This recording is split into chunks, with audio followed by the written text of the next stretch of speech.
compartirles pantalla. Ahí está.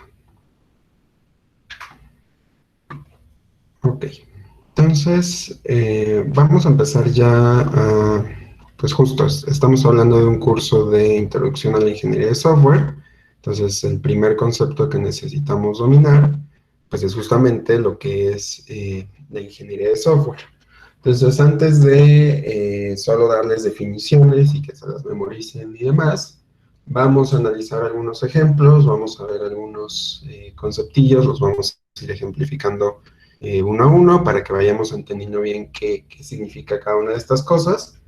Y con esto, pues ya quedarnos con una definición un poquito más general, que veamos de dónde viene, cuáles son las necesidades que quiere cubrir esta definición, para que, pues básicamente la utilicen durante toda su, quisiera decir su carrera, pero realmente es ya en toda su vida profesional, porque pues justo su carrera es ingeniería de software, ¿no? Entonces necesitan entender a la perfección esta definición. Entonces vamos a empezar la sesión con un pequeño ejercicio.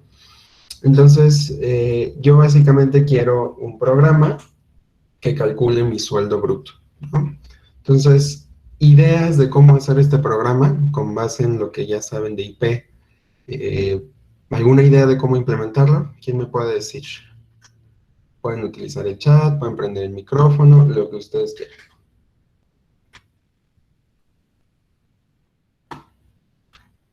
Si no, empiezo a preguntar. Necesitamos definir variables. Vamos a definir variables, ok. Variables, ¿qué variables necesito? La variable sueldo. Sueldo, ok. ¿Qué más?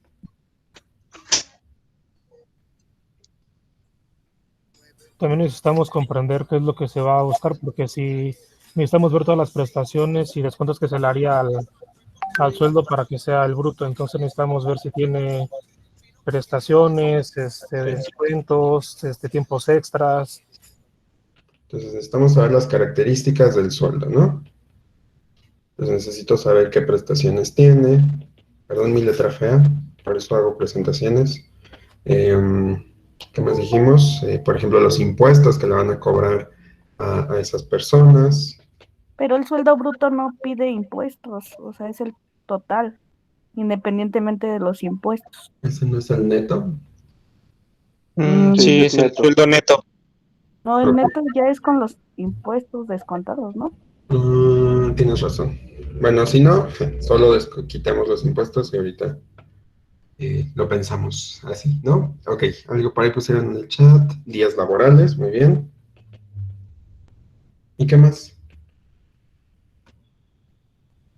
¿Cómo hago el programa? Las horas trabajadas, ¿no? Horas trabajadas, ajá. También si se paga mensual o quincenal, ¿no? Ok. Bueno, sí, pago. ¿Habría una prima dominical? Podría ser. Quincenal. ¿Qué más? Horas extra, muy bien. Aquí le podemos poner también las extras. Pero, ok, entonces todo esto me lo están diciendo bajo el supuesto de que a lo mejor ya trabajaron o que a lo mejor han escuchado que alguien ya trabaja y tiene todo esto. Pero realmente, ¿qué debería usar? O sea, ¿cómo escribo mi programa? ¿Cómo sé con qué cosas me quedo? Así con este enunciado que yo les puse, ¿es posible saberlo? Deducciones también nos faltó, muy bien. Pero sí, con esa oración, ¿ustedes podrían hacer un programa que calcule mi sueldo bruto? O sea, yo llego y les digo, Es oye, probable que sí. tú eres ingeniero de software, Sí. dame un programa. Sí. ¿Sí? Sí se podría. ¿Seguros? Así, Podríamos darle las tal cual, si opciones solo les doy a- este enunciado, ¿van a poder hacer el programa? Sin el Podríamos análisis. darle las opciones, ¿no? Al usuario. ¿Cómo, perdón? Podríamos darle opciones al usuario. Exacto, ¿no? Sí. Pero eso es bajo nuestra experiencia, ¿no? Algo que nosotros ya conocemos. El usuario realmente no me está diciendo nada, no me está diciendo cuánto gana, no me está diciendo cuántos días trabaja, no me está diciendo si eso puede cambiar con el tiempo, ¿no? Entonces yo necesito, de alguna manera, obtener todas esas especificaciones Y eso es a lo que le llamamos análisis de requerimientos. Necesita más información. Exacto, ¿no? Necesitamos obtener información del usuario. Ahí puede entrar cuánto gana por hora, su cédula, su nombre, etc., ¿no? Exacto, y todo eso lo vamos a obtener con base en lo que le vayamos preguntando al usuario. Igual cuánto gana por horas extra, ¿no? Exacto, ¿no? Entonces, así, con este enunciado solito, no puedo empezar a escribir el programa, ¿no? Ahí ustedes me dijeron, pues las variables, estas características, pero no puedo empezar a hacer mi programa. Yo necesito de alguna manera hacer ese análisis de requerimientos. Entonces, ¿cómo hago ese análisis? Pues me entrevisto con el usuario, me entrevisto con, no sé si es una empresa grande, me entrevisto con la empresa como tal, pero así nada más con una oración yo no puedo, ¿no? Y seguramente esto pasa, o en algún punto les va a pasar, que algún conocido, tú estudiaste algo de computadoras, ¿no? Entonces, hazme un programa que haga esto, ¿no? O que aguántame, ¿no? Necesito tener un poquito más de contexto. Entonces, este tipo de situaciones donde yo no sé realmente qué necesito para empezar a hacer el programa, o puede ser ambiguo, como ahorita que estamos diciendo lo de los impuestos, necesitamos llegar al consenso de lo que indique el cliente. ¿Qué pasó, Andrés? Dime. Incluso puede ser funcional o no funcional en caso de que sea el de los requerimientos, ¿no? Exactamente. Si yo hago el programa bajo mi experiencia, el usuario podría decir, no, pero es que esto no es lo que yo quería. Bueno, pero pues es que solo me dijiste que era un programa que calcula el sueldo. Entonces, eso puede serle útil al usuario o puede que te diga, no, vuélvelo a hacer de nuevo, y entonces eso me haría tener un esfuerzo adicional. Ya había acabado el programa y a la mera hora al usuario no le gustó, ¿no? Entonces necesitamos de alguna manera establecer la información de lo que queremos resolver, con qué lo tenemos que resolver, y ya que tenga todo ese análisis previo, me voy, pues me empiezo a hacer el programa, ¿sale? ¿Qué información de qué? Pues justamente de lo que necesita el programa, ¿no? Así de, quiero hacer una página web, ok, ¿qué va a tener esa página web? ¿Qué vas a vender? ¿Zapatos? ¿Solo es una página personal? ¿No? A lo mejor quieres hacer un sistema de ventas, quieres hacer un sistema de geolocalización, qué sé yo, ¿no? Entonces le tenemos que empezar a preguntar las características. Y a partir de este tipo de necesidades, pues nació la ingeniería de software. Pues necesitábamos establecer métricas o establecer técnicas que me permitan deducir cosas del programa, ¿sale?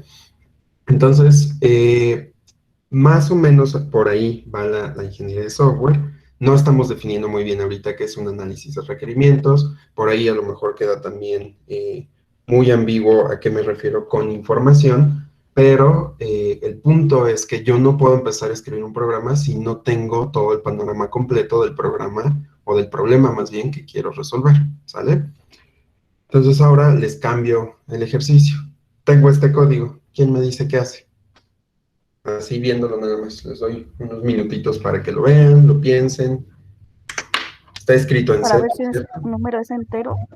¿Cómo, perdón? ¿Es para ver si un número es entero? No.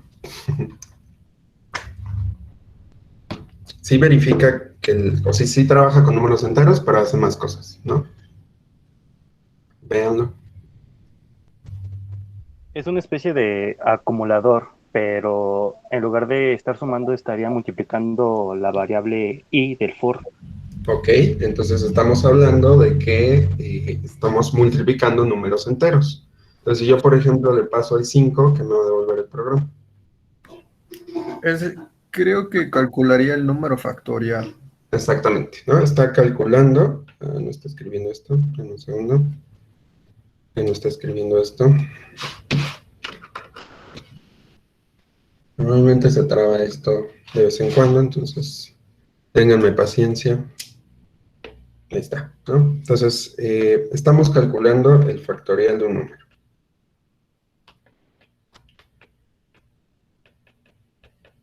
Entonces, si yo, por ejemplo, le paso un 5, el programa lo que va a ir haciendo es multiplicar 5 por 4, por 3, por 2, por 1, y eso me da pues 120, ¿no? Que es 5 factorial. Eso es lo que está haciendo el programa.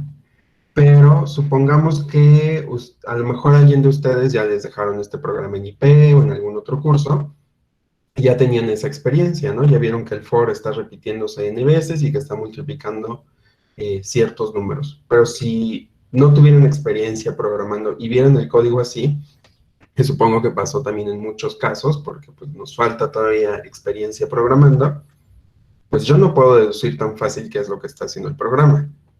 Necesito saber qué es un factorial, necesito saber qué es lo que está haciendo el for, necesito saber qué es lo que está haciendo el if.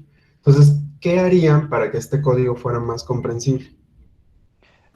Documentar lo que es el código. Necesitamos documentar. Entonces, ¿qué formas conocen de documentar hasta ahorita? ¿No? Hay una muy, muy simple que le podemos hacer a este código para documentar. ¿Comentarios? ¿Podemos comentarlo? Exacto, ¿Y más podemos datos? ponerle comentarios.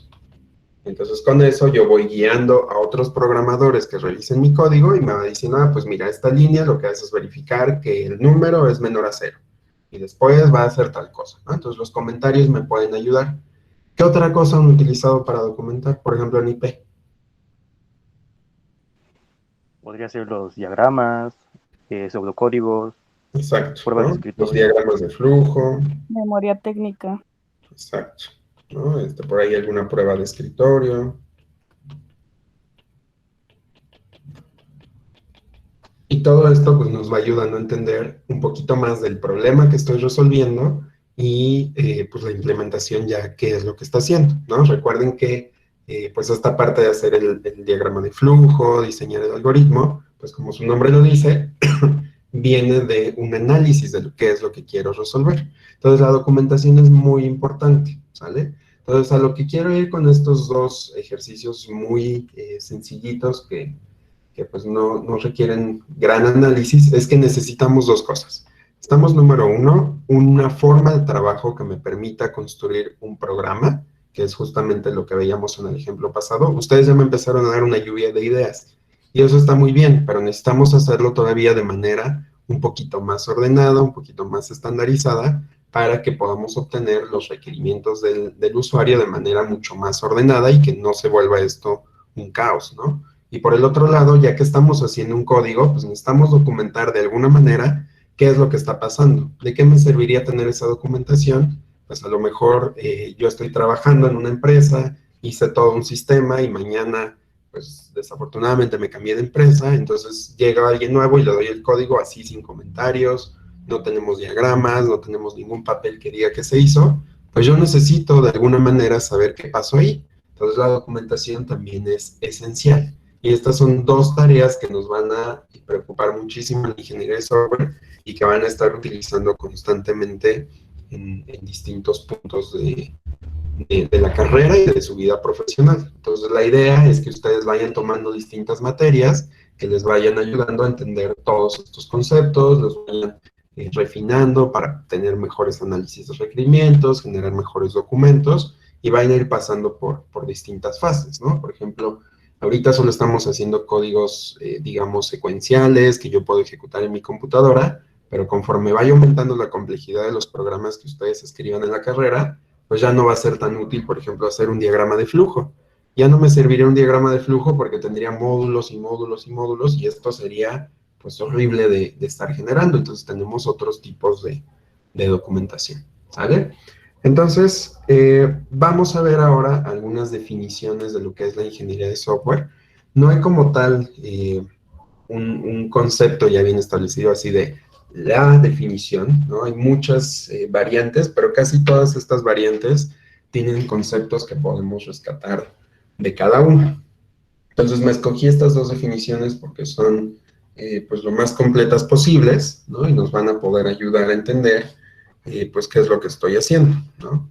Entonces, mi primera definición básicamente me dice que la ingeniería de software es un enfoque sistemático, ¿no? Un enfoque disciplinado y un enfoque cuantificable que pues, se está relacionando con el desarrollo, la operación y el mantenimiento del software, ¿no? Es decir, por ejemplo, en IP únicamente se estaban enfocando en pues, hacer las tareas que les dejamos, y pues cumplir con que el programa haga lo que estamos pidiendo. Pero después, si yo voy teniendo programas más complejos, ¿qué tengo que hacer? Pues necesito de alguna forma decirle al usuario, mira, te hice este programa y así funciona. Te hice este programa y a lo mejor en algunos meses que algo cambie en tu operación, pues te voy a necesitar mantener el software, ¿no? Cambiar algún módulo o algo por el estilo, ¿no? Y además, en todo el desarrollo yo necesito alguna técnica o algún método de trabajo que me vaya guiando poco a poquito, ¿no? Entonces eso es básicamente lo que me está diciendo esta definición. Por el otro lado, la segunda definición ya me generaliza todo un poquito más, me está diciendo, mira, la ingeniería de software se ocupa absolutamente de todos los aspectos de la producción de software. Entonces, nos dice que justamente inicia desde los pasos iniciales, es decir, desde que el cliente llega conmigo y me dice, quiero este programa, hasta su mantenimiento cuando ya esté en uso. Entonces, no se vale de, yo soy ingeniero de software, solo me voy a preocupar del desarrollo, o tampoco se vale de, yo solo me voy a ocupar de pues, tomar la especificación del usuario, ni se vale, pues solo voy a mantener el software. La ingeniería de software siempre está en todos los puntos del desarrollo del programa. Tenemos que estar documentando, tenemos que estar analizando el problema que estamos resolviendo constantemente, desde que me lo pide el cliente, cuando ya lo estoy desarrollando y cuando ya está en funcionamiento, ¿sale? Entonces ahorita vamos a ver algunas partes que van conformando cada uno de estos casos. Nosotros ahorita no nos vamos a enfocar en todas, porque les digo, es algo mucho más general, algo que van a ir aprendiendo en otras materias, pero pues lo que quiero que quede claro es que está presente en toda la fase de la creación de un software, ¿no? Entonces ahorita estoy básicamente enfocándome en esos conceptos, pero realmente nosotros nos vamos a quedar con esto como definición de ingeniería de software. Vamos a decir que la ingeniería de software es la construcción de productos de software, ¿no? ¿Quiénes van a construir estos productos de software? Pues grupos de personas para que sean usados por otros grupos de personas. Entonces aquí hace un poco de ruido que yo haya puesto la palabra donde está grupos de personas, ¿no? O sea, yo nunca dije que esto lo estaba haciendo un programador, por ejemplo.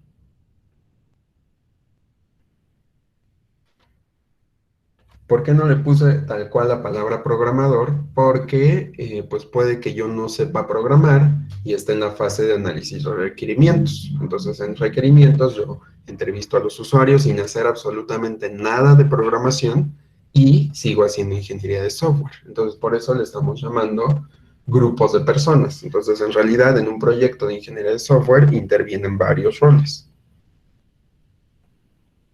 ¿Quién va a determinar cuáles son esos roles? Pues va a depender de la metodología que estemos usando. Ya en otra clase veremos qué es una metodología. Dependerá también de las reglas de la empresa para la que estemos trabajando. A lo mejor y yo aprendí en un curso que siempre está el rol de, no sé, de líder de proyecto, de analista de requerimientos. O sea, yo me aprendí unos roles específicos para una metodología, pero la empresa los cambió. ¿Por qué? Porque pues le convenía más utilizar otros roles. Entonces, estos roles de qué va a hacer cada quien van a ser determinados tanto por la metodología como por la empresa, ¿no? Aunque, pues, lo ideal es que se rijan por lo que me diga la metodología, ¿no? Entonces, lo que sí es importante es que vamos a tener una persona muy particular, ¿no? en este proceso de desarrollo, que es el cliente. ¿Vale? Entonces, nótese que el cliente no necesariamente, aquí lo voy a anotar, no necesariamente es quien va a usar el software.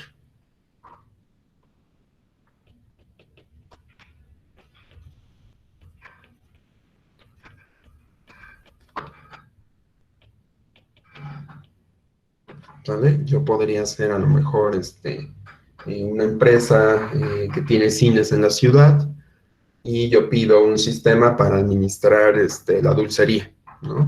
Entonces, el cliente fue pues, la empresa como tal que solicitó el software, y los usuarios finales pues terminan siendo las personas que están atendiendo la dulcería. Entonces, el cliente no necesariamente es quien usa el software, pero si se da el caso, ¿no? Así de yo tengo una farmacia y necesito hacer el inventario, entonces necesito de alguna manera un software, entonces busco a alguien, ya me hace mi software y al final pues yo soy quien termina utilizando el sistema, ¿no? Pero va a depender mucho de pues quién nos pide el programa y los requerimientos, ¿no? Pero no necesariamente el usuario es el cliente, ¿sale? Entonces el cliente, o a quien nosotros vamos a llamar cliente, es a quien solicita el producto y a quien nos va a dar el problema a resolver, no los usuarios, ¿sale? Entonces siempre el cliente es quien nos pide el producto, ¿vale?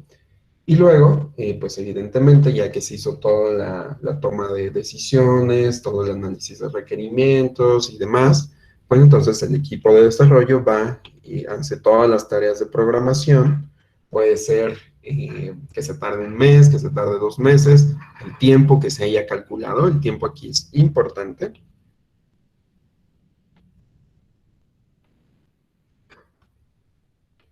Porque luego lo que hacen muchos clientes es que cotizan con más de una empresa y la que te dé el menor tiempo es la que contratas. Pero eso no necesariamente va a ser relevante, ¿no? Porque a lo mejor yo te digo, te lo doy en 2 semanas.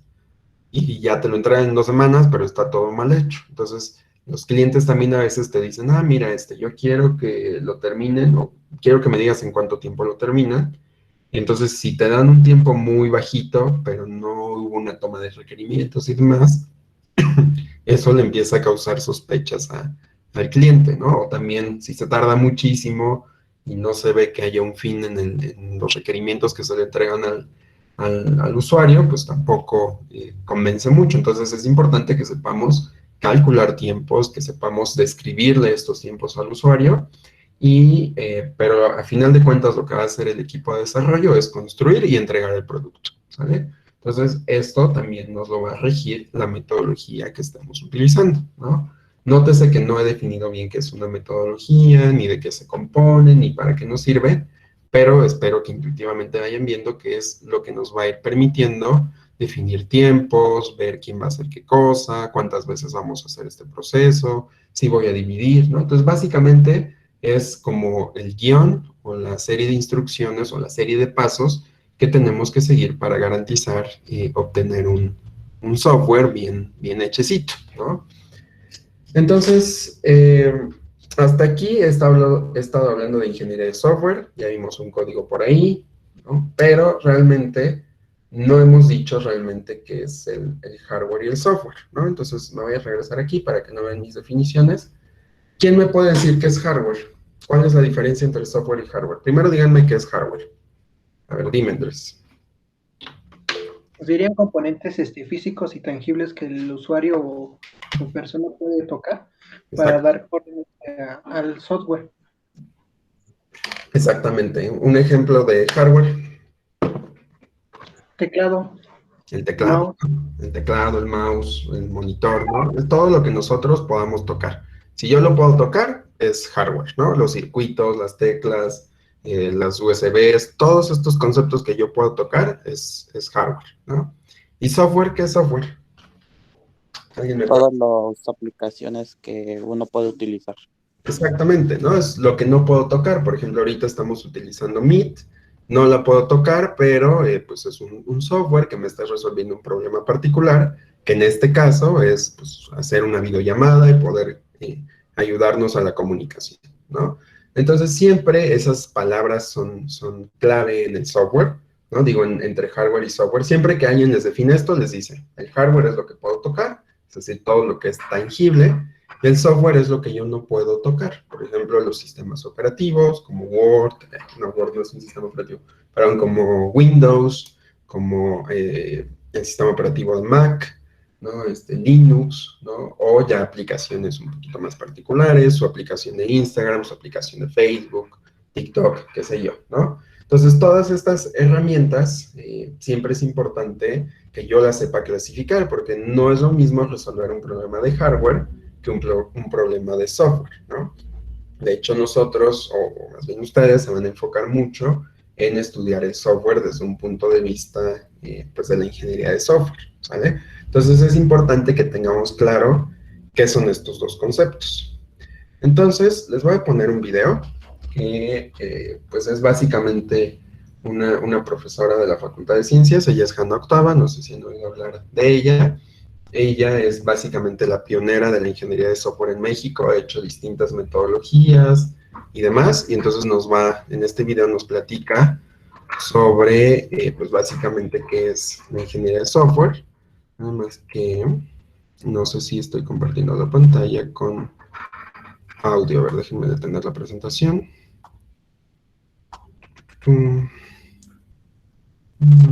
No sé si se comparte el audio. Bueno, me dicen si se escucha.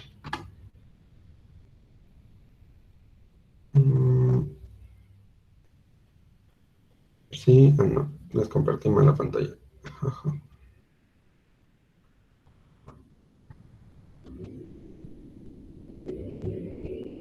Ok, entonces me dicen si se escucha, por favor. Y si los dejo sordos, también me dicen.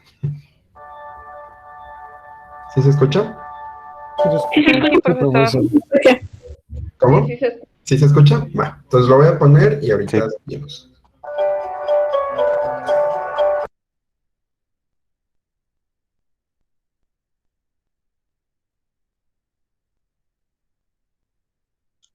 Ya no nos escucha. Ya no se escucha.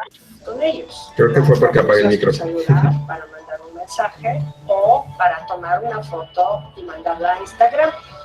Todos esos dispositivos hacen uso de un software para realizar sus funciones y con eso nos facilitan mucho la vida. Pero ¿sabes cómo es posible todo esto? Hola, mi nombre es Hanna Octava, soy profesora de la Facultad de Ciencias de la UNAM en el área de Ingeniería de Software. También soy tutora del posgrado en Ciencia e Ingeniería de la Computación de la propia UNAM. Te invito para que me acompañes en descubrir qué es un software y qué impacto tiene hoy en día en nuestras vidas.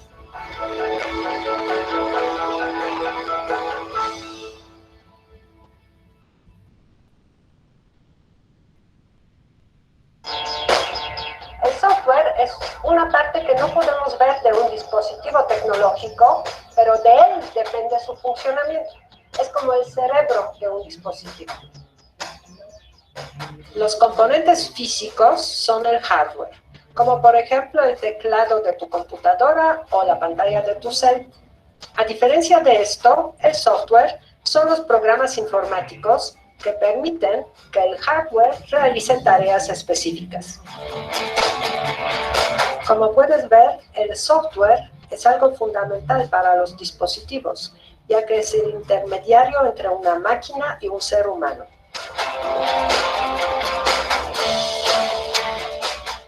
El software es la magia que permite usar nuestros dispositivos tecnológicos. Sin él no podrían jugar Pokémon Go o mandar un WhatsApp. Es como tener todo el día el teléfono apagado. Imagínense qué aburrido sería.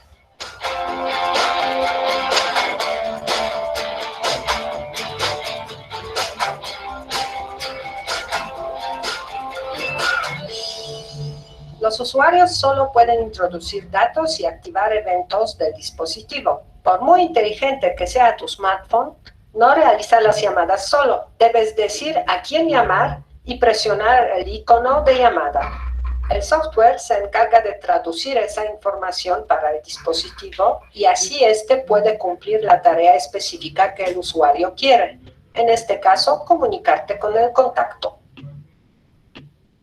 ¿Te imaginas qué pasaría si este software estuviera mal hecho?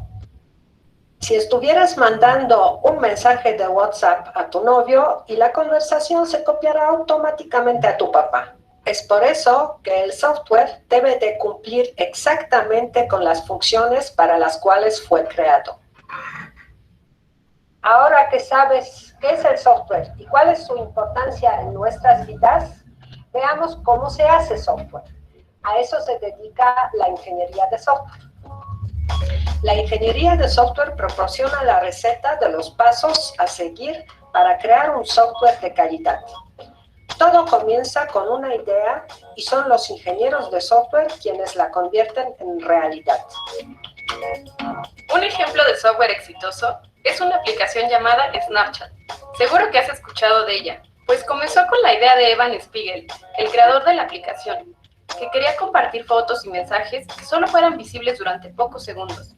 Tal vez porque mandaba mensajes comprometedores y no quería dejar rastro. En fin, después de tener la idea, Evan se reunió con un equipo de trabajo y una vez que todos la entendieron, se definieron las características que tendría la aplicación. Fácil de entender, agradable para el usuario y muchas otras cosas más que aseguraran la calidad. Al terminar su trabajo, el equipo puso la aplicación disponible en una tienda en línea. Así tú puedes tener acceso a ella. El resultado, la idea de Evan Spiegel es divertidísima y lo convirtió en millonario. Y a ti te permite mandar mensajes comprometedores sin las consecuencias. A propósito, chicas, no usen su filtro de perro de Snapchat. Mejor únanse al lado oscuro de desarrollar aplicaciones. Ya ven que sí deja. La calidad de nuestras vidas depende de la calidad del software. Una falla en un celular no es tan grave, pero cuando hablamos de fallas en equipo médico o en un avión, la cosa cambia.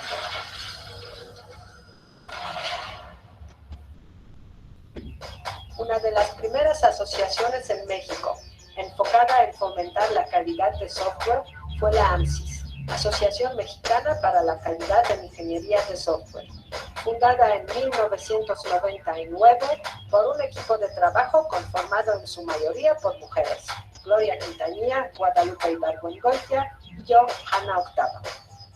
En ese entonces la ingeniería de software estaba dando sus primeros pasos y fuimos las mujeres que organizamos el grupo de interés para profundizar en estos temas.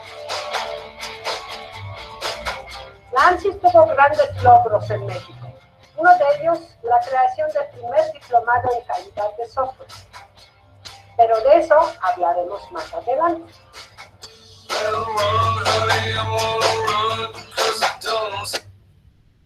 Vale, entonces vamos a continuar. Déjenme vuelvo a la presentación. Entonces, en este video que acabamos de ver, ya estamos destacando cosas importantes, ¿no? Estamos destacando, número uno, la importancia de lo que es el software, básicamente ya en nuestro día a día. Hasta hace algunos, como que será 15, 20 años, el software pues todavía no estaba presente en tantos lugares, pero hoy tenemos software en celulares, en la computadora, en equipo médico, en sistemas de pilotaje automático, en las cajas de registradoras, en los cajeros automáticos. El software ya está básicamente en todos lados. Y dado que tiene aplicaciones que tienen que ver con pues manejar dinero, por ejemplo, pues la salud de las personas, tenemos que tener cuidado de hacer software de calidad. Entonces, ya en resumidas cuentas, vamos a decir que el software, bajo ya nuestro interés, es no solo el código, ¿no? O sea, no piensen en el software como ese programita que hicieron en C, sino que también necesitamos tener los documentos asociados a ese software, es decir, cómo funciona, cuáles son sus componentes, cuál es la arquitectura del sistema completo, cómo voy a configurar los datos, es decir, si estoy manejando datos enteros, si estoy manejando una base de datos relacional, una base de datos no relacional. Digo, todo eso lo verán en su curso de bases de datos. Y básicamente todos estos documentos, la configuración de datos, los usuarios asociados y demás, pues los necesito documentar de alguna manera, y todo esto es lo que se necesita para que los programas funcionen correctamente y yo los pueda mantener en el futuro, ¿no? Entonces sí es importante que se siga cierta disciplina en esta área, porque si no, pues vamos a tener desastres muy catastróficos, ¿no? Entonces, otra definición de lo que es el software, pues es básicamente la suma total de los programas que estemos haciendo, los procedimientos, las reglas de negocio, ¿no? La documentación que estamos generando, para que yo pueda operar directamente un sistema computarizado, ¿no? Entonces es importante que nos quede claro que el software no solo es el programa, sino básicamente todo lo que requiero para crearlo, para desarrollarlo y para mantenerlo en algún futuro, ¿sale? Entonces, algunos ejemplos de documentación que podemos tener, algunos documentos de análisis de requerimientos, donde justamente se define el flujo de eventos. Déjenme, por aquí tenía unos archivos. Aquí paso esto para acá, para que no vean mis chismes. Por Aquí los puse, denme un segundo. Por ejemplo, este es un documento que se hizo en una materia. Básicamente es un documento de análisis de requerimientos donde pues yo voy diciendo, mira, este es el problema que tenemos que realizar. Usamos algunos diagramas. Todos estos los irán aprendiendo en otras materias, donde pues yo puedo ir definiendo quiénes van a intervenir en el sistema, qué acciones van a poder realizar en ese programa, ¿no?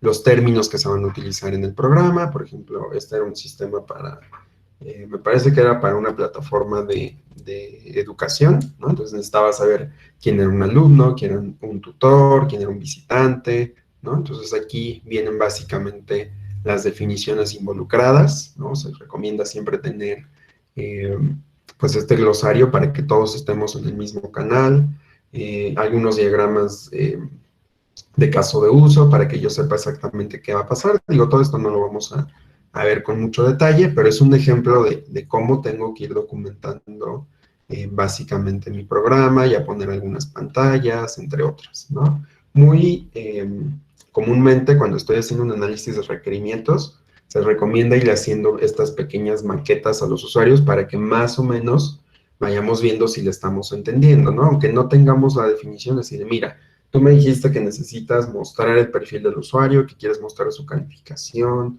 que quieres un botón para tal cosa. Entonces, mira, esto fue lo que yo te entendí, esto es lo que quieres. Y hay empresas que lo que hacen es presentarle esta maqueta, aunque no tenga funcionalidad, y que el cliente firme que en efecto eso es lo que quiere, para que ya después no nos salga como de, ay, no, es que yo no quería este botón a la derecha, sino que lo quería a la izquierda, ¿no? Entonces, ese tipo de cosas siempre requieren una firma para que el cliente no nos cambie lo que estábamos pidiendo, ¿no? Más bien lo que pidió en un principio. Otro tipo de documento que es importante es el documento de arquitectura, ¿no? O sea, que yo defina cuáles van a ser los componentes del software, ¿no? Por ejemplo, en algún punto van a ver que la programación casi siempre se basa por patrones de diseño en alguna materia, y estos patrones normalmente, uno muy común es el modelo vista controlador. Entonces cómo se va a organizar las vistas, qué van a tener cada una, cómo me voy a conectar con el servidor, qué tecnologías vamos a estar utilizando durante el proyecto, cómo se van a ir agrupando cada uno de los elementos, los diagramas de secuencia para ver exactamente qué es lo que va haciendo con cada módulo el usuario, ¿no? Entonces, todos estos documentos nos van ayudando. A lo mejor quien menos disfruta estos documentos, pues es a quien le toca la tarea de hacer el documento, porque pues es un trabajo muy tardado, pero al final la idea es que todos tengamos la misma documentación para que estemos en el mismo canal, ¿no? Entonces aquí se supone que ya está definida la documentación, y entonces yo nada más voy, la consulto, y ya no necesito estar yendo con el cliente, oye, es que ya no me acuerdo qué era lo que querías que hiciera tal módulo, ¿no? Otro ejemplo de documentación, por ejemplo, ya en el área de bases de datos, que es donde yo he estado un poquito más en los últimos años, pues justamente nos modela qué datos voy a guardar, dónde los voy a guardar, qué estructura voy a tener, qué tipos de datos van interfiriendo constantemente ahí.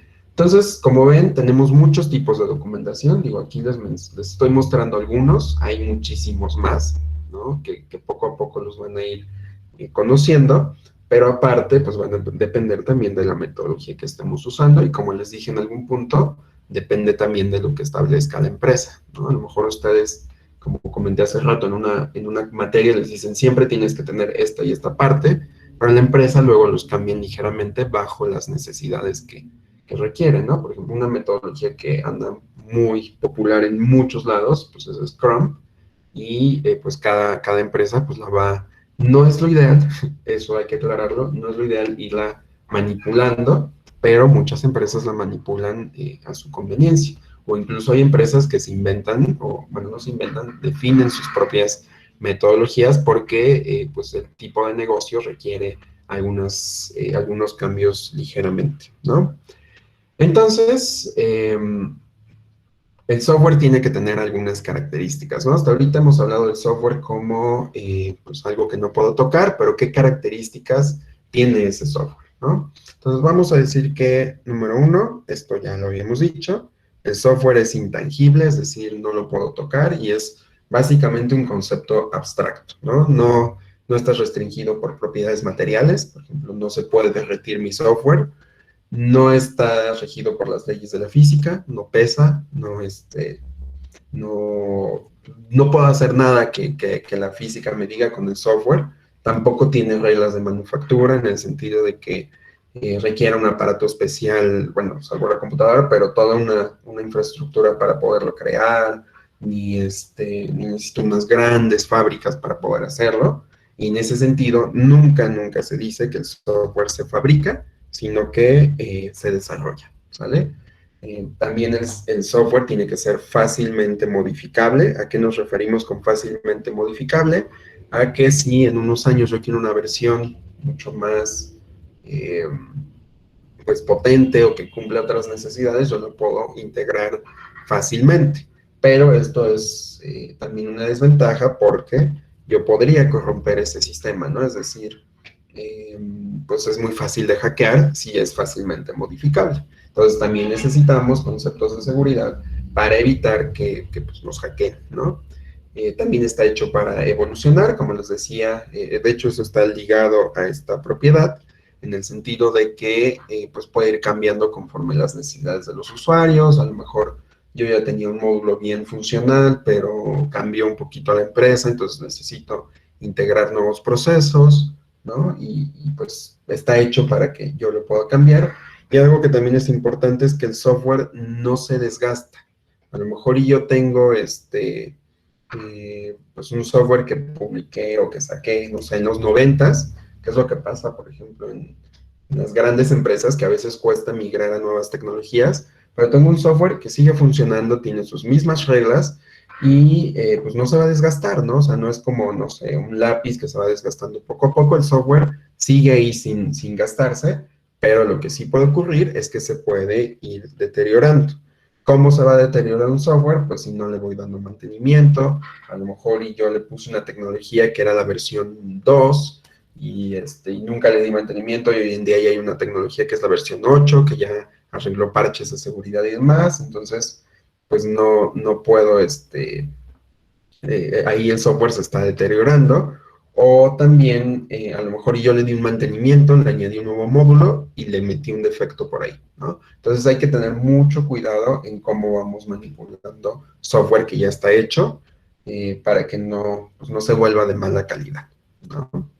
Entonces aquí estábamos hablando de calidad del software. De hecho, en el video que les presenté, la doctora Hanna Octava nos platicó sobre el software de calidad, incluso nos platicó que ya había una asociación dedicada a estudiar la calidad del software. Entonces, pues, ¿qué es la calidad del software, no? Entonces, vamos a decir que la calidad de un producto de software es el grado, ¿no? Es decir, es un valor que yo puedo medir, en el que satisface las necesidades y las expectativas del usuario cuando se usa en las condiciones especificadas, ¿vale? Y para obtener el desarrollo, más bien el software de calidad, necesito que todos los productos que se generen en el desarrollo, esto incluye también a la documentación, sean consistentes y no tengan defectos, ¿no? Entonces no se vale de, es que mira, la documentación dice que tú tienes que validar que tal número está en este rango de valores.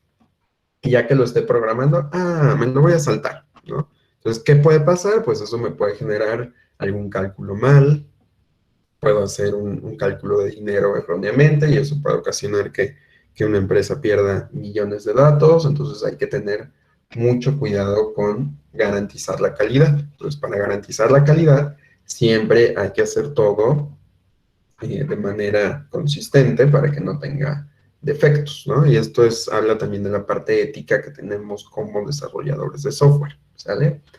Entonces, ¿qué es un defecto o cómo puede tener defecto un software?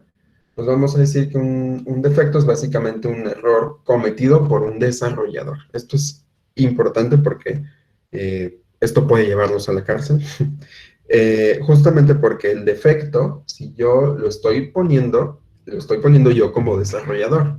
Entonces, si la aplicación falla, no van a meter a la cárcel a la aplicación, van a meter a quien hizo el producto. Y entonces eso puede ser bastante grave, ¿no? Entonces los defectos pueden ser muy pequeñitos, puede ser algo que no afecta a nadie, por ejemplo, un error de ortografía, un error de dedo, ¿no? O incluso puede hacer, ocasionar problemas mucho más graves, como los que nos estaba platicando ahorita la doctora Hanna Octava. Entonces, es muy importante que nuestro software no tenga defectos, ¿vale? Entonces, vamos a ver algunos casos de software que se hizo de mala calidad, justamente porque tenía algunos defectos. En este caso, vamos a hablar de satélites. Entonces, hay 3 casos muy famosos de software que no funcionó correctamente en sistemas aeroespaciales, y esos, ¿cómo se dice? Esos errores, pues, pueden ser hasta graciosos en este punto, pero en realidad, pues, no era algo que quisiéramos, ¿no? Por ejemplo, nosotros teníamos un satélite que ellos nos están poniendo casos en el chat, muy bien. Veíamos casos, por ejemplo, de un satélite muy famoso, que era el Phobos 1, y este satélite, pues lo programaron, lo terminaron, y fue como de, yay, acabamos este satélite, ¿no? La NASA lo lanzó al espacio, pero el satélite nunca mandó ninguna señal a la Tierra, ¿no? Entonces, pues ok, lo armaron, el hardware funcionó correctamente, pero el software nunca integró bien los componentes, y pues de todo lo que recolectaba jamás mandó una señal a la Tierra, y dado que no hubo una señal hacia nosotros, nunca le pudieron decir como saber dónde estaba ubicado, y entonces el satélite se quedó ahí girando alrededor del Sol durante pues, toda la vida, ya nunca lo pudieron recuperar, y pues jamás sirvió de nada, ¿no? Entonces es lo que se conoce como basura galáctica, basura espacial, y entonces básicamente perdieron el satélite y ahí se quedó rodeando a cierta distancia el Sol, ¿no? Otro caso muy famoso fue de una sonda que se llamaba Mariner 1, y entonces esta sonda pues ya la lanzaron en un cohete, pero ahí hubo una falla con el software porque nunca funcionó correctamente, y entonces decidió el cohete irse hacia otra dirección, se iba a estrellar sobre el Océano Pacífico, entonces la NASA lo tuvo que destruir para que no cayera ahí, ¿no? Entonces, ¿eso qué problema fue? No fue de hardware, el cohete seguía funcionando, seguía volando y demás, pero el software hizo que fallara y que pues la sonda Mariner 1 pues cayera básicamente, lo tuvieron que explotar. Y luego otro caso fue el Ariane 5, que explotó 40 segundos, o sea, lo lanzaron, pasaron 40 segundos y explotó. Entonces, a esto se le considera el error de programación más grande de la historia, porque pues hizo perder, no más grande, perdón, el más caro de la historia, porque pues como ustedes podrán inferir, un satélite no es nada barato, y entonces, pues ahí quién sabe cómo le fue al equipo de desarrollo, ¿no?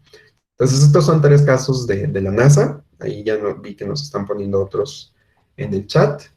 Estamos hablando también de aquí, en el video que les puse, nos hablaban de problemas médicos. Y un caso muy famoso, nótese que esto fue en los 80s, ¿no? Tenían una máquina para dar radioterapia. Entonces, pues sabemos que la radioterapia pues, es para tratar principalmente problemas de cáncer o cosas por el estilo. Y entonces esta máquina pues parecía funcionar bien, pero por ahí hubo un error en el código que básicamente le empezó a inyectar sobredosis masivas de radiación a los pacientes, y pues al menos se detectó que 3 pacientes murieron gracias a que esta máquina no estaba bien configurada, lo cual pues es bastante grave. Y pues después de realizar una investigación, ya vieron qué pasó, que falló la máquina, pues vieron que pues, la empresa tuvo malas prácticas tanto en el análisis de requerimientos, no entendieron bien qué fue lo que les pidió el cliente, y el cliente al mismo tiempo, como no tuvo una buena documentación que dijera, sí me están entendiendo, sí es exactamente lo que quiero, pues no pues aceptó y le creyó prácticamente a la empresa.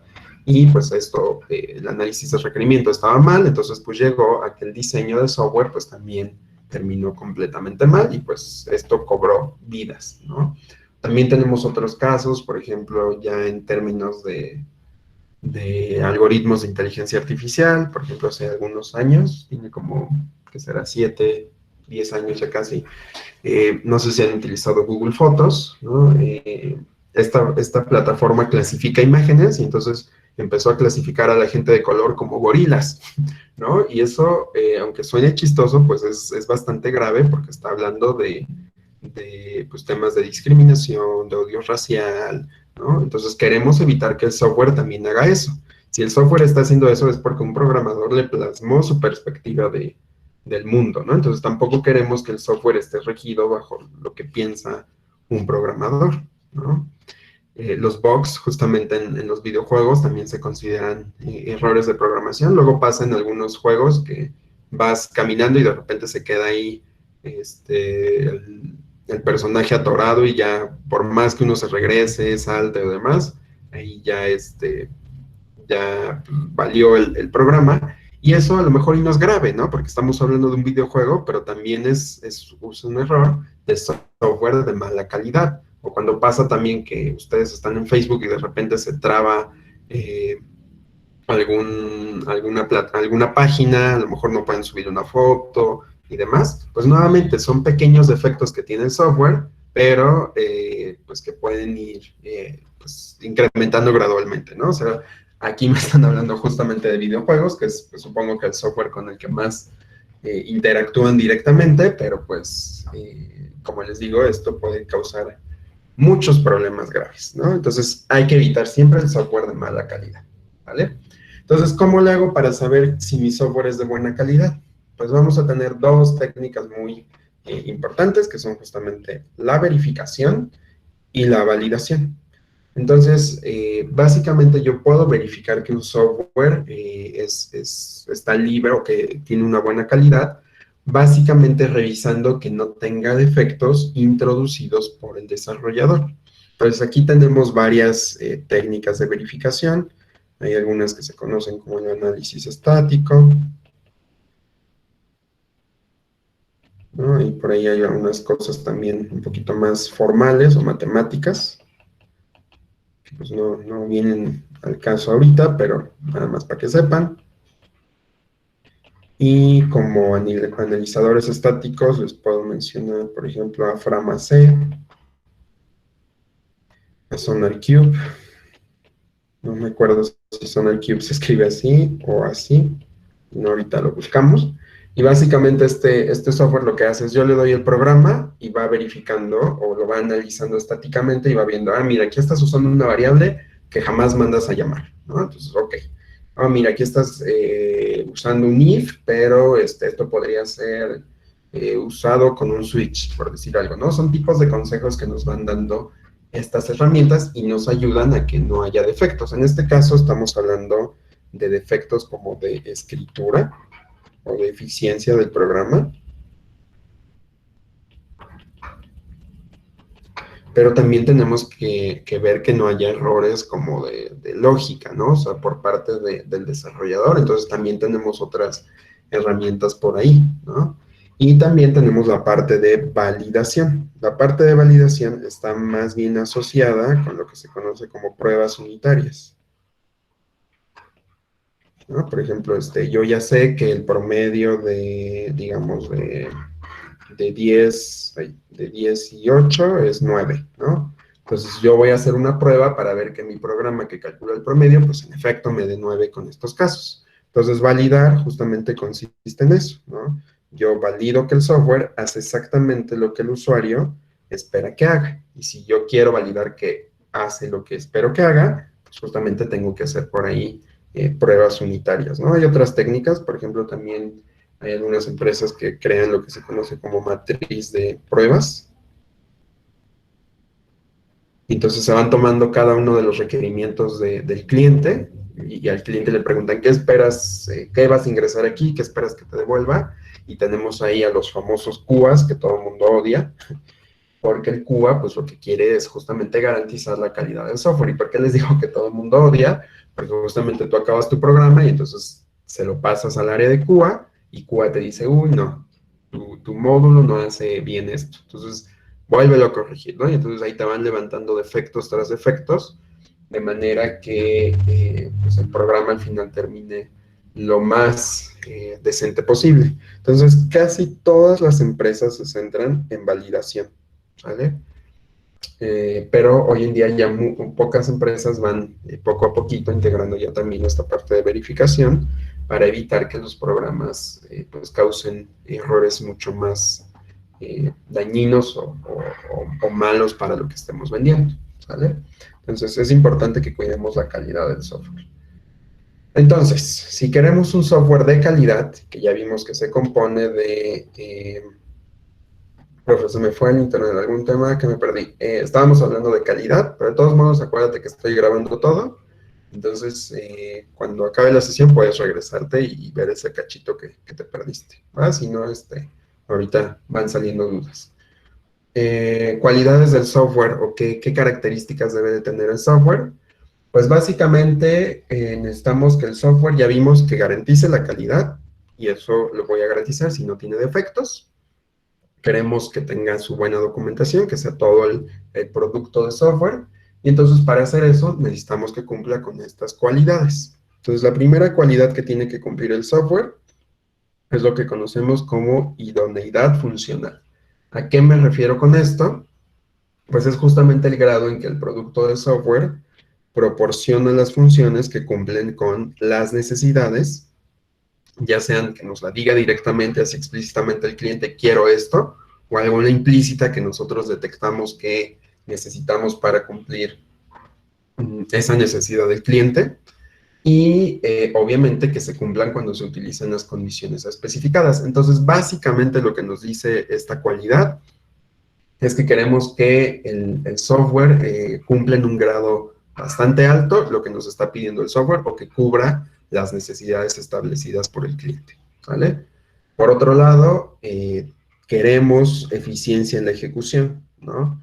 Si ustedes utilizan un software, por ejemplo, hoy en día que todo el mundo utiliza los navegadores como Google Maps o Waze, vamos a suponer que ustedes sacan otro navegador, y entonces Waze les calcula la ruta así en 1 segundo, y su programa se los calcula en 5 minutos. ¿Cuál van a utilizar? Pues el que se tarda 1 segundo. Entonces queremos también hacer programas eficientes que no se tarden mucho, que no ocupen muchos recursos de tiempo, que no ocupen muchos recursos de memoria, y para eso es muy importante que ustedes pongan atención a su curso de análisis de algoritmos.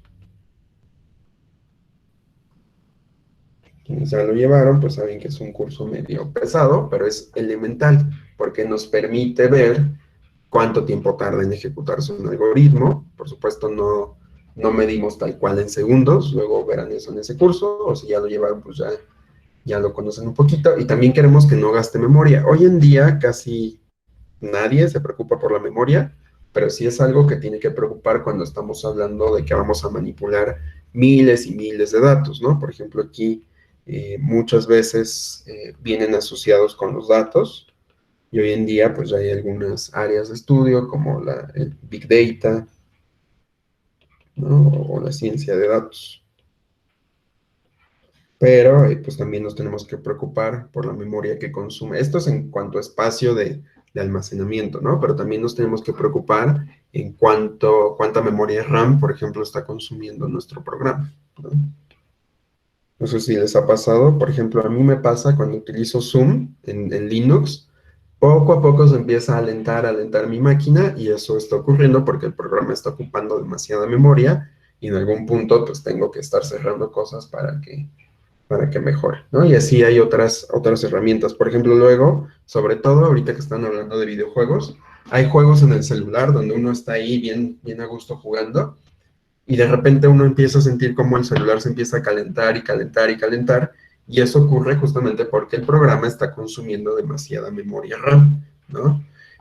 Chrome, cuando abre más de 2 pestañas, ¿no? Y han salido muchos memes sobre que Chrome consume mucha memoria RAM. Entonces, ese tipo de cosas tenemos que evitarlas al máximo, ¿no? No siempre lo vamos a lograr con mucha precisión, porque habrá situaciones donde sea imposible cambiarla, pero siempre queremos que sea un objetivo del software que hagamos, ¿no? Otra cualidad, Internet Explorer. Exacto, Internet Explorer, que siempre hay memes de que uno busca algo en Chrome y Internet Explorer nos devolvía los resultados 4 años después, ¿no? Entonces, ese tipo de cosas son las que queremos evitar, ¿va? Otra cualidad que queremos es la compatibilidad, ¿no? Es decir, pues que si yo estoy teniendo no sé, una aplicación, por ejemplo, supongamos la aplicación de Meet en el celular, pues que también pueda ser compatible en otra plataforma, que en vez de tener Android tenga iOS, o que también funcione con Windows y con Linux, ¿no? Entonces, la compatibilidad básicamente nos permite, pues, definir el grado en que este producto puede intercambiar información, ya sea en una computadora igualita, o que tenga algunas diferencias en cuanto al hardware, o ya hablando de un ambiente de software como el sistema operativo, ¿no? Entonces, a eso nos referimos cuando decimos, es que este software es compatible con Windows, pero no es compatible con iOS, bueno, Mac OS, ¿no? También queremos que sea usable. Aquí, en usabilidad, hoy en día hay muchos conceptos de lo que se conoce como UX UI, que habla de la experiencia del usuario, ¿no? Así de, pues mira, te hice una plataforma, por ejemplo, aquí vemos la interfaz de Meet, entonces vemos que ahí está el chat, pues se ve estéticamente bien, a lo mejor y por ahí hubo alguna discusión de si el chat debería estar abajo o arriba, ¿no? Y esto debería ser algo muy importante cuando hacemos software, porque luego hay cosas así horribles. Quien haya declarado impuestos alguna vez, la página del SAT es así un martirio de que no entiendes dónde hacer cada cosa y abres una pestaña y te lleva a otra plataforma diferente que funciona con una interfaz diferente. Entonces, siempre queremos que el software sea lo más usable posible, ¿vale? O sea, no queremos hacer un software que nada más entienda cómo usar una persona. Si lo estás definiendo para un público así de, quiero que sea para usuarios de 18 a 20 años, que todas esas personas sepan cómo se utiliza intuitivamente, que no requiera a lo mejor sí un manual de usuario, pero que sea así mínimo, ¿no? Un ejemplo de software que se utiliza o que es bastante usable son, por ejemplo, las máquinas para recargar en el metro, ¿no? O sea, yo no he visto que tenga así un instructivo enorme, así que te den un libro de, mira, así se utilizan las máquinas del metro, no, tal cual le ponen ahí unas etiquetas de paso 1, introduce la tarjeta, paso 2, introduce el dinero, ¿no? Entonces, que sea muy fácil de utilizar, ¿no? Así, incluso este tipo de software uno lo ve y dice, pues seguramente es así, es intuitivo, ¿no? Entonces, siempre queremos que este tipo de software, pues sea usable, ¿no? O sea, que no complique mucho. ¿Quién cambia el software de la página de la universidad? Por ahí, en alguna parte de la página hay un botón secreto que les dice quién se encarga, pero yo no sé, la verdad. Entonces, ahí lo pueden descubrir. Ok, entonces, otras propiedades son confiabilidad. O sea, yo quiero confiar en que el software está haciendo exactamente lo que le digo. Entonces, el clásico ejemplo de confiabilidad es, voy a hacer una aplicación para el banco, y entonces yo le transferí 500 pesos a mi amigo o a mi amiga, quien sea. Entonces, ¿qué hago? O sea, ¿cómo le hago yo para confiar que en efecto está haciendo eso? Pues a lo mejor y el software me devuelve una clave de, mira, ya se concluyó el registro, si tú lo quieres rastrear, pues ve a esta página, ¿no? Pero ¿qué pasa si nada más me dice, ok, ¿no? O que no me diga absolutamente nada del software, ¿no? Así de, quiero depositar y que nada más me saque de la pantalla. Pues eso me hace dudar, ¿no? Así de, pues, quién sabe qué pasó con mi dinero y qué tal, y nunca le llegó a mi amigo, yo ya revisé los datos una y otra vez. Entonces, yo necesito también poder confiar en el software que estoy utilizando, ¿no? Por supuesto, pues esto depende de qué tipo de software estemos usando, porque puede ser, pues, mucho más confiable no sé, Word, que ver si utilizo una aplicación del banco o no. Entonces, yo le tengo que dar la seguridad a mis usuarios de que puedan confiar en mi aplicación, ¿no? Por otro lado, tenemos que dar un software seguro, que no, por ejemplo, nuevamente, siempre pongo ejemplos con los bancos porque son los más riesgosos. Yo necesito que la información que está capturando mi software esté bien protegida, ¿no? Que no haya, por ejemplo, por ahí un individuo interceptando la red y que vea, mira, aquí va la contraseña del banco de fulanita, ¿no? Y me la robo y ya le saco todo su dinero. O mira, aquí va el teléfono, ¿no? Y entonces de ahí nos empiezan a llamar para estafarnos. Entonces, ese tipo de cosas necesitamos protegerlas de manera muy, muy segura, tanto desde la base de datos, desde el sistema, desde la red que estamos haciendo. Entonces, siempre hay que tener varias fases de seguridad. Digo, de eso, todos estos conceptos pues no los vamos a estudiar a profundidad, pero es algo que queremos que cumpla el software, ¿vale? También ya habíamos hablado de que sea mantenible, es decir, que yo en un futuro le pueda hacer modificaciones de la manera más sencilla posible. Esto, pues, por supuesto, guiado por la documentación, y que sea portable también, ¿no? Por ejemplo, esto va de hecho también muy de la mano con la compatibilidad, ¿no? Si un software es compatible, pues también es portable en el sentido de que yo me lo puedo llevar a otras, o a otro ambiente que funcione de la misma manera. Aquí el caso de tecnología que fue como pionera en este concepto de portabilidad es Java, ¿no? Que hizo uso de lo que se conocía como máquinas virtuales. Entonces, las máquinas virtuales me permitían pues, ejecutar código sin importar el sistema operativo. También por ahí, hoy en día tenemos lo que se conoce como ambientes virtuales. Entonces, entre los ambientes virtuales más famosos tenemos el Anaconda de Python. O por ahí también hay otros que les llaman contenedores, por ejemplo, Docker. Entonces queremos que sea portable, que yo me lo pueda llevar entre distintas herramientas. Los juegos de celulares en Java, no sé si a ustedes todavía les tocó. Bueno, algunos de ustedes tal vez sí son todavía muy jóvenes para haber tenido un celular que tuviera juegos hechos en Java. Digo que hoy en día Android está basado en Java, entonces de cierta forma siguen usando Java, pero antes uno abría un juego y se abría una pantallita que decía Java, ¿no? Entonces, así empezó este mundo de la portabilidad, y hoy en día pues ya es así muy raro un software que no sea compatible con dos tecnologías, ¿no? Entonces, estas son las cualidades, digamos, mínimas que debe de cumplir el software. Por supuesto, algunas les vamos a dar más importancia dependiendo del contexto en el que estemos, pero siempre queremos que se cumplan de una medida a otra, ¿no? Por otro lado, tenemos el ciclo del software, ¿no? Ahorita ya estamos hablando de qué características tiene que tener, pero cuáles son los pasos por los que voy a pasar, valga la redundancia, cuando estoy escribiendo software. Ya habíamos hablado de estos, pero en general los vamos a resumir en estos pasos que les estoy poniendo aquí. Entonces, primero que nada, llega el cliente con una solicitud, ¿no? Entonces aquí, pues justamente me entrevisto con el cliente, ¿no? Hago mi análisis de requerimientos. Y esto puede tomar meses, ¿eh? O sea, puede que me contactó el cliente en febrero y yo por ahí de mayo ya acabé el análisis de requerimientos, ya me firmó el cliente y entonces empiezo el desarrollo. Y en el desarrollo, ¿qué es lo que voy a hacer? Pues voy a tomar la documentación,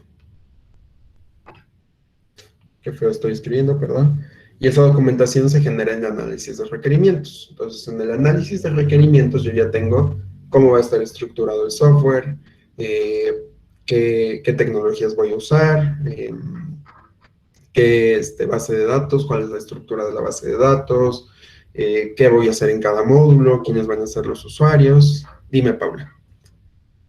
Profe, cuando se cambian los análisis de requerimientos, ¿qué se hace? En este caso, hay empresas que lo que hacen es, mira, tú ya me firmaste este análisis de requerimientos, entonces yo voy a hacer el software con este análisis, ¿no? Entonces yo ya empecé un desarrollo, incluso a lo mejor ya te cobré por ese análisis de requerimientos, y a veces pasa que el cliente dice, oye, no, ya me lo pensé y quiero hacer el cambio de este requerimiento, ¿no? O sea, a lo mejor y es un cambio chiquito, entonces si la empresa es buena onda te dice, ok, pues te lo voy a cambiar sin ningún costo, nada más voy a cambiar la documentación, me va a requerir un poco de esfuerzo en el desarrollo porque tengo que cambiar algo, pero hasta ahí todo ok. Pero a veces pasa que te cambian un requerimiento así completamente, entonces, ¿qué es lo que pasa ahí? El equipo de desarrollo usualmente continúa trabajando con el proyecto, sin contar ese módulo que ya se había empezado, y el equipo de análisis de requerimientos vuelve a hacer todo el proceso de hacer diagramas, entrevistarse con el usuario y demás, y ya lo modifico, ¿no? Pero, pues ahí sí requeriría pedirle más lana al cliente porque pues nos está cambiando absolutamente todo. Ahí luego hasta hay peleas y hay temas legales, pero siempre queremos evitar por eso los casos, ¿no? Normalmente los cambios de requerimientos ocurren ya que acabó el desarrollo, entonces se vendería como un producto nuevo o como una fase de mantenimiento. También hay empresas que lo que hacen es que ya que salió aquí, le dan una etapa de garantías al cliente y entonces el cliente dice, ok, tienes 2 meses de garantía o 1 año y si tú quieres que te vaya fixeando o arreglando algunos errores que tienen por ahí tu software, pues te lo voy a hacer gratis, pero tampoco me pidas un cambio así enorme, ¿no? Entonces, es básicamente estar platicando con el cliente. Ahí creo que ustedes llevan una materia de análisis de requerimientos, ahí se discuten también este tipo de cosas, ¿vale? Muy bien. Ok, entonces ya que tomé la documentación, pues empiezo a programar. Y esto pues lo puedo hacer de distintas formas, dependiendo de la metodología. Puedo tener varias iteraciones. Así de, mira, en la primera iteración vamos a hacer el módulo de el inicio de sesión. En la segunda iteración vamos a hacer el módulo de actualizar perfil, qué sé yo, ¿no? Dime, Andrés, ¿me ibas a preguntar algo?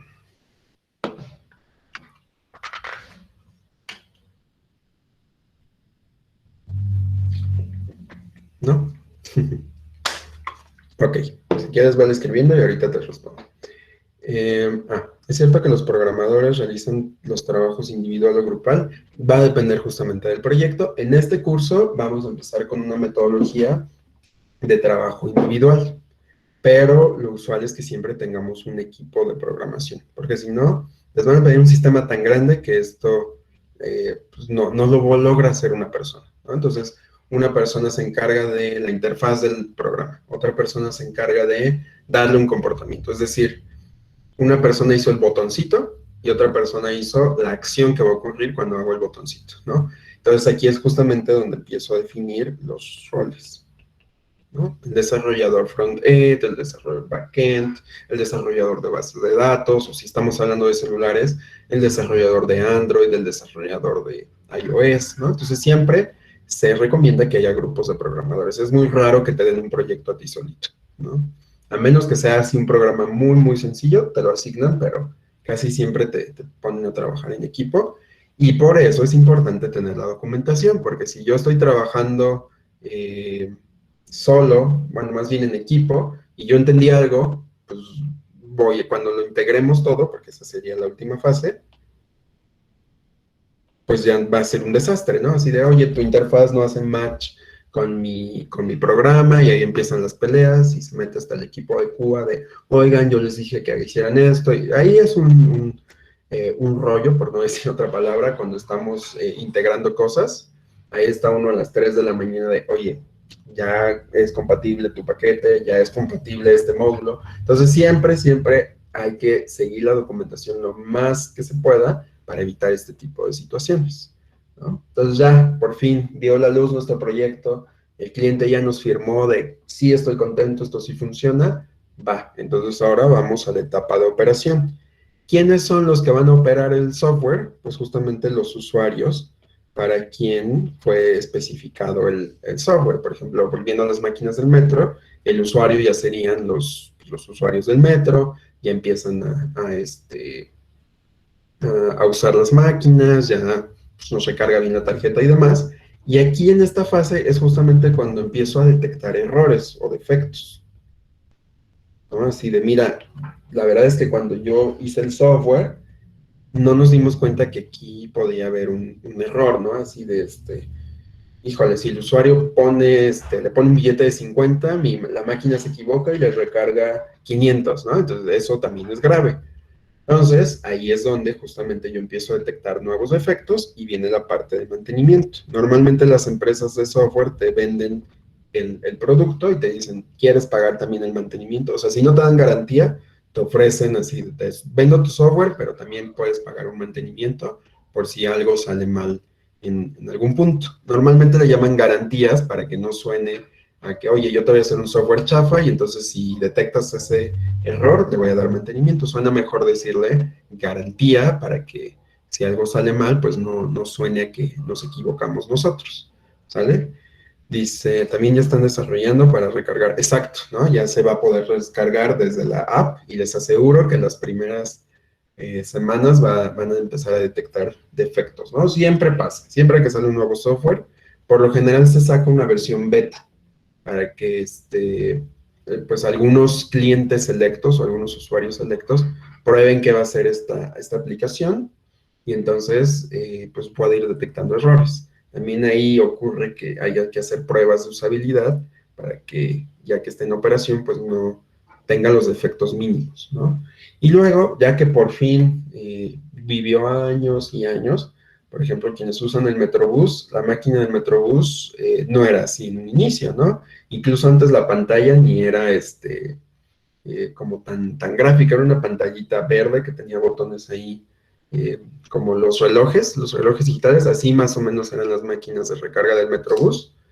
Y pues tenían su software, funcionaban bastante bien, pero en algún punto se volvieron ya bastante viejitas, entonces ese software se retira de su uso, ¿no? O por ejemplo, a lo mejor solo me pidieron una app para un evento, ¿no? De pantalla LCD, justo esa era la palabra que quería, gracias.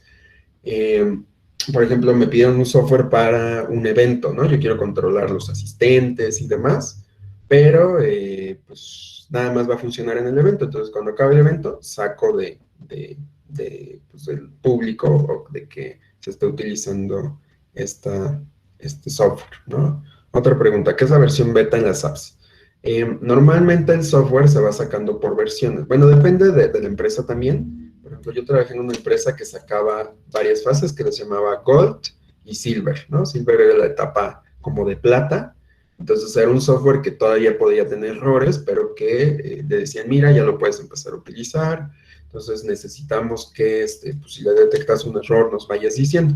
La idea de tener varias versiones, en este caso la famosa versión beta, es que el cliente vaya viendo si lo que se está desarrollando sí está haciendo lo que espera. Entonces, de manera que yo, antes de sacar al comercio o a la venta, yo vaya detectando errores. Es justamente una versión de prueba, ¿no? Por ejemplo, hay plataformas, por ejemplo, déjenme la busco rápidamente. Ahorita en la otra facultad donde doy clases, tienen una página beta. Se dan cuenta, están haciendo otra vez la página web de la Facultad de Ciencias de la UNAM, y aquí tiene este letrerito, dice versión de prueba. ¿Qué nos está diciendo como alerta este letrero? Que a lo mejor, y si presionas un botón, va a tronar algo en algún futuro, ¿no? Entonces sí, es una versión de pruebas y nos ayuda a ir detectando errores antes de tener la versión final. Entonces ayuda a que yo ya la puse digamos, la saqué al mercado, pero pues me ayuda a detectar defectos, ¿no? Y así no me voy con la de ya falló, entonces hiciste todo mal, no, porque era una versión de prueba. Entonces te puedes justificar de que hay errores todavía, ¿va? Y luego, ¿cómo se conforma la etapa de desarrollo? Que es lo que les estaba diciendo ahorita. Pues partiendo del análisis de requerimientos, hago un diseño de lo que voy a hacer, ya lo integro todo en la construcción para hacer el software. Como les digo, cada persona puede hacer una parte diferente del programa, entonces tenemos que tener al final una etapa de integración y la etapa de pruebas que nos ayuda siempre el equipo de QA que odiamos todos, ¿no? Entonces esta es la etapa de desarrollo básicamente, ¿no? Entonces, básicamente, ¿cuáles son nuestros objetivos para la ingeniería de software? Pues básicamente la ingeniería de software nos da principios robustos, ordenados y orientados a obtener software que sea fiable y funcione de manera eficiente. Entonces, en ese sentido, como ya les dije varias veces, nos ofrece distintas metodologías, nos ofrece tecnologías, nos ofrece herramientas que nos ayuden a hacer nuestro trabajo mucho más fácil, ¿no? Por ejemplo, por ahí está la herramienta de Trello, que nos ayuda a llevar el proyecto de manera más ordenada. Tenemos los analizadores estáticos que ya les comentaba, tenemos metodologías como Scrum, para diseñar software tenemos lenguajes como UML, tenemos los diagramas de entidad-relación. Entonces ya hay un montón de herramientas que nos ayudan a hacer análisis, diseño y desarrollo mucho más ordenadamente. Eso es lo que queremos en la ingeniería de software. De eso se encarga básicamente, ¿no? ¿Cuáles son los principios de la ingeniería de software? Pues la generalidad, es decir, que cuando yo haga un software sea lo más general posible, este principio es muy, muy, muy importante, porque vamos a suponer que yo les digo, quiero un programa que sea una calculadora. Y entonces acá el equipo de desarrollo y la calculadora solo sabe sumar 1 más 2. Entonces, pues eso no es nada general. Yo quiero un programa que haga sumas sin importar el número que yo le esté dando, ¿no? Entonces, siempre queremos que el software sea lo más general posible. Siempre tenemos que ver en grande el problema que estamos solucionando, porque si lo vemos en particular, pues nuestro software va a ser muy chafa, ¿no? No va a cubrir muchos casos. La abstracción, que ya habíamos platicado, que queremos detectar los aspectos más importantes en el sistema, y queremos que se vayan incorporando estos detalles gradualmente. La modularidad, que ya estudiaron en el curso de IP, si se acuerdan, podíamos dividir un problema con pequeñas funciones, de manera que cada función resuelva un problema específico, ¿no? Luego profundizamos más en esto, pero se basa en el principio de divide y vencerás. Es más fácil ir resolviendo un problema por cachitos que resolverlo todo de montón, ¿no? Y aquí justamente ustedes ya vieron la parte de funciones. Entonces una función se encarga de una y solo una tarea. Y ya después integramos todas las funciones para que resuelvan el problema en conjunto. Todo eso lo vamos a repasar próximamente. También queremos que se cumpla la incrementabilidad, es decir, que el producto de software pues, se vaya generando poco a poquito. Es esto que hablábamos de las versiones beta y de prueba, para que poco a poco vaya agarrando forma nuestro software.